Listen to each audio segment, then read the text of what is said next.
yung Facebook page ni Attorney Dino Shirokan. Aba, ano na naman itong kabalas? Nadaanan ko po itong Facebook page ni Attorney Dino, mga kababayan. Hindi pala lusot pala si Marcoleta. Lalo pang nadiin, mga bossing, si Rodante Marcoleta. Yung akala, lusot na sa banga dahil doon sa alibay na hindi siya tumanggap o hindi niya natanggap yung pera panahon ng eleksyon, lalong nadiin. Saan po? Indirect bribery. Pakinggan nyo ho. Bakit naging indirect bribery daw ho? Tinanggap sa panahon na siya ay congressman. Mas maigi po, pakinggan natin si Attorney Dino. Aba, ano na naman itong kabalusugan ni Marcoleta? Ang depensa niya ba naman sa kanyang misdeclaration sa kanyang sose na wala siyang donors, kinuha niya raw ang mga naglalakihang donasyon galing sa kanyang mga kaibigan bago ang official campaign period. Yan. Ewan ko mga kababayan, baka kung siguro kaya nasasabihan si Rodante Marcoleta na lowest rank po ng pagiging abogado Dahil hindi talaga sinasala yung mga sasabihin, mga bossing. No? Akala nila lusot na. Bakit? Kasi sinabi namin na bago mag-election namin natanggap Mas lalo pa lang nadiin. Una, tumatanggap pala siya ng limpak-limpak na salapi noong siya ay congressman. Hindi ba? Ayon sa Republic Act 1319 or Anti-Graft and Corrupt Practices Act, bawal tumanggap ng regalo, whether directly or indirectly, if the value is manifestly excessive. Corruption ito. At patay ka, corruption pa. No? Dinadaan sa sigaw pag nabuko na DDS at Beijing ang naniniwala sa kanila, pero hindi tayo. dapat makasuhan si Marcoleta ng ombudsman. Likewise, RA 1379 states na pwedeng maging subject ng forfeiture proceedings ang perang ito with a legal presumption of guilt if the property is disproportionate to official salary. Pagka naman po kinasuhan sa ombudsman ang sasabihin ng mga DDS, nako, ayan na po, sinisikil ang karapatan natin kasi kinakalaban ng gobyerno. Paisa lang utangnan nyo. Kung ano-ano pinapasok nyo dyan sa kukote ninyo. Pangalawa, dahil ito ay considered as donation bagong eleksyon, di ba dapat subject ito sa donor's tax? Binayaran ba ni Marcoleta? Oo, ayan, tax evasion pa yata ang kupa. Ay, sorry. Tax evasion pa yata ang kakaharapin, mga bossing, ni Marcoleta. Di ba? Ang tax due dito sa mga donasyon na ito, Marcoleta and his donors may also be held liable for tax evasion if he can Tax evasion, indirect bribery.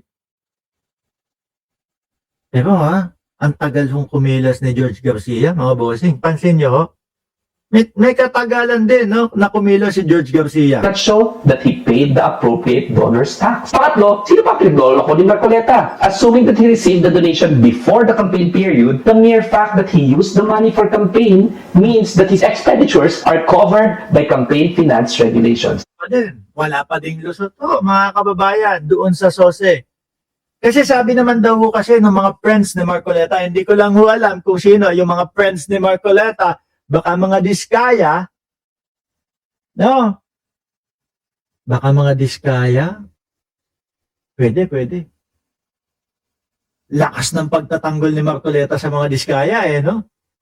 Kaya nga yung mga DDS, galit na galit doon sa mga diskaya nung una. Tapos nung sinabi ni Marcoleta, sila po dapat nasa Witness Protection Program. Iba na yung sinasabi ng mga DDS. Superhero na nila yung mga diskaya. Pagkatapos sabihin ni Marcoleta nun, gago talaga yung mga DDS. Yung una galit na galit. Kesyo daw yung meron pampayong, batikos ng batikos yung mga DDS doon sa mga diskaya. Pero nung narinig na nila kay Marcoleta, na ano sabi ni Marcoleta, dapat po ang mga diskaya nasa Witness Protection Program. Iba na nung ihip ng hangin yung mga DDS. No? Ano na po nila, superhero na. Naging parang tama, dapat nasa Witness Protection Program, protect diskaya na yung sinasabi ng mga DDS.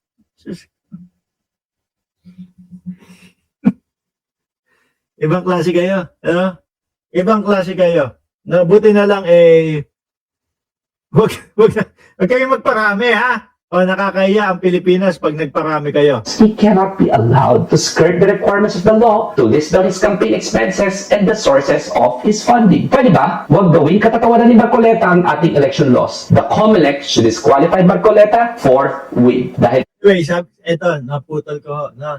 Sabi kasi ng mga kaibigan daw, ayon, base kay Rodante Marcoleta, ha? Ang sabi is, uy, huwag mo sulat yung pangalan ko, magdodonate ako, ha? Yung mga ganun. Huwag mo na nasulat yung pangalan ko, ha? Basta, sasagot ako doon sa kampanya mo, ganyan, no? Pero sabi ho, nung SOSE, mga kababayan, kailangan daw isulat lahat ng mga nag-donate o nagbigay, nag-ambag doon sa kanyang kandidatura. So ngayon, mas matimbang siguro yung mga kaibigan niya. Kaya sinunod yung mga kaibigan. Yung batas, mga bossing, na sinasabi sa SOSE, kailangan lahat isulat, binaliwala. Binaliwala. Oh. Kaya ngayon, ewan ko kung problemado ho, mga kababayan. Pero, nababagalan talaga ako kay George Garcia at sa COMELEC, mga bossing. No? Siguro kaya humabagal, mga kababayan, dahil po dito sa sinasabi ni Senador Ping Lacson. Oh? Ang sabi ho ni Senador Ping Lacson, mga kababayan, ni Panfilo Lacson, is ibinunyag na may nagpe-pressure daw sa COMELEC para daw ho hindi pirmahan ang SOSE case versus Senator Marcoleta. Sino kaya yang na-pressure na yan? Pag presidente na si Sara, sana vlogger ka. Hindi, baka patay na ako nun, gagi. Di ba yan yung gusto niyang sabihin? Di ba? Hindi, ganyan yung gusto niyang sabihin. Di ba? Pag presidente na si Sara, magtago na kayo. Ba't ipapapatay kami ng mga Duterte? E di, lalong madidiin si Duterte. Lalong madidiin yung tatay niyo. Doon sa sa dahig. Na pagka nakita, patay na si Mark Ramos, ipinapatay ng mga Duterte. Lalo kayo madidiin nun, uy. Grabe naman kayo. Siguro, hindi, okay. Ano na lang, gayahin ko na lang siguro si Dado. Nachi, si Dado, naging nakasuhan ni General Torre, biglang nag-ice cream vlog. Mag-ice cream vlog na din ako kapag presidente na si Sara Duterte. Bakit lagi ba ang panakot ninyo? Pagka naging presidente si Sara Duterte, baka mas. Kasi mas madami kami magiging content, Diba? Mas madami kami magiging content. Mas maganda yon. Bakit? Malamang mag-uulan ng katatawanan nun. Uulan yung mga interview na ang sasabihin mga kababayan is, puputulin ko ang ulo. Nai-imagine ko putulin ang ulo kasi hindi binigay yung relos. Huhukayin ko yung bangkay. Mas madami tayong mako-content nun. Malamang siguro vlogger pa din ako nun. Mas madami tayong maiko-content. Pero huwag kang mag-alala. No? Kasi kapag meron namang magandang ginawa si Sara Duterte at maganda naman yung programa niya at yung proyekto, siyempre, ipapakita natin dito yan. Pasensya ka na, wala akong maipakita ngayon. Sige nga, RJ, baka meron akong maibalita na magandang ginawa ng Vice Presidente. Pakilatag mo nga, paki-explain mo nga dyan. Di ba? Corruption na nga itong anak ng puta naman. Corruption na nga itong pinag-uusapan natin. Wala pa daw corruption. Na,